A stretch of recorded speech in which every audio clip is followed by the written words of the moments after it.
Alors voici l'émulateur MAME32. Donc comme tu peux voir, on voit bien le Street Fighter 3 Third Strike. Donc quand tu fais un clic droit sur la ROM, tu as une option en bas, Properties ou Properties for CPS3 et c'est par rapport au jeu, par rapport à cette ROM là. Donc si je fais Properties, on voit sa résolution d'affichage d'origine du jeu, 384 par 224. Ok, donc là on ferme ça. On retourne sur cette fois-ci Properties for CPS3. Et là, on va dans Screen. Dans Screen, à la base, on était en auto. Donc, il faut choisir Display 1. On peut mettre l'aspect 4 tiers et surtout le pixel aspect. Ensuite, en résolution, là, on a le choix parmi plein de résolutions. Et on va essayer de trouver la bonne résolution, 384 par 224. Alors, manque de bol, elle n'y est pas. Donc on va prendre celle qui se rapproche le plus, qui est 384 par 240. Alors il y aura un léger, il y aura une légère, comment on peut dire, ce sera pas la résolution d'origine, mais bon, ça va pas changer grand chose. On voit une légère, un léger brouillage, mais c'est pas important. Ça se voit pas tant que ça. Donc voilà. Ici, on clique deux fois sur Street Fighter 3. Donc là, main key se lance. Bon là, il y a soi-disant que l'émulation, elle est pas à 100% ok. Je crois que c'est au niveau du son. Mais c'est pas vraiment gênant. Donc là, hop. Donc, si tu arrives à le voir, tu vois que la résolution, elle est pas dégueulasse.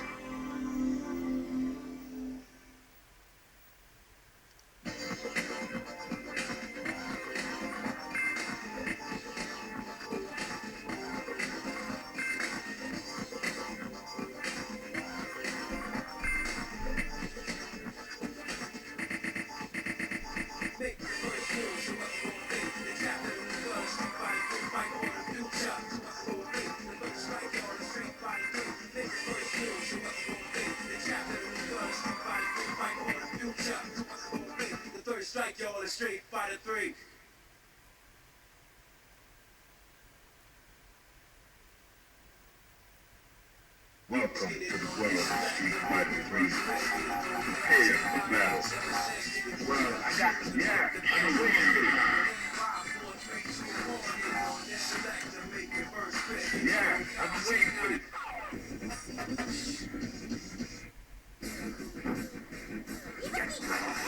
Are you ready? Go!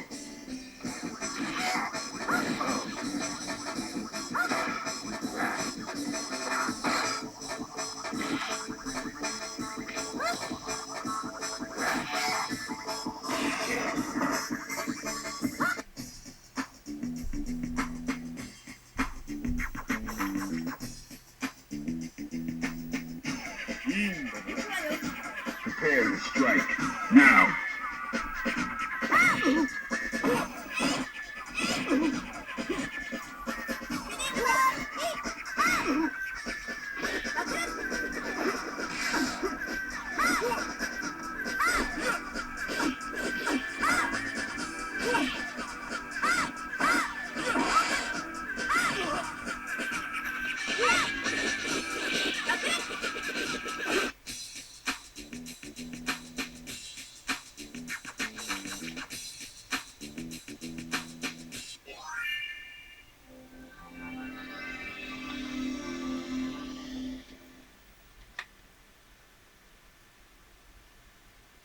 Donc voilà, donc tu auras remarqué que le jeu tourne. Enfin, franchement, pour moi, y a pas vraiment de défaut.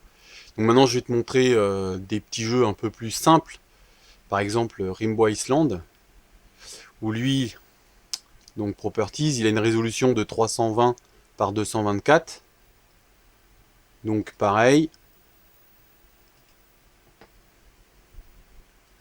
Donc sa résolution d'office, tu vois, 320 par 224. Donc là, on est dans la résolution d'origine du jeu. Donc quand je vais double-cliquer dessus, voilà, là, il y a 0 défaut au niveau de la résolution. Alors ça reste des jeux assez simples graphiquement, certes, mais on a vraiment une résolution. Voilà, tu vois le zoom, la résolution, elle est impeccable. Voilà, tu vois le lettrage, il y a 0 défaut, quoi. Donc là, on se retrouve avec une résolution d'origine. Bon, alors c'est vrai que ça reste un petit jeu relativement basique. Et tu peux donc paramétrer chaque résolution de chaque jeu, parce que si tu le fais pas, si tu passes pas par ce petit menu là, tu te retrouves avec la résolution d'origine de l'émulateur qui est en 640 par 400 par 480. Donc là par exemple tu vois Bubble Bobble, lui il est en 256 par 224, et là c'est pareil, je vais aller voir sa résolution, je vais aller mettre sa résolution, normalement elle y est déjà, d'origine. Voilà, 256 par 224. Voilà. Alors le pixel aspect, en fait, il force l'aspect 4 tiers. Parce que quand tu mets en 4 tiers, tu te retrouves avec une image déformée par rapport à la résolution d'origine. Or là, en enlevant cette option de 4 tiers, du coup, il force plus l'image en 4 tiers et il se retrouve avec l'image d'origine du jeu. Voilà. Voilà, Bubble Bobble, résolution d'origine. Voilà, pixel parfait, c'est l'expression qu'utilisent les gars sur le forum Neo Arcadia. Voilà, on se retrouve avec un jeu avec une résolution d'origine.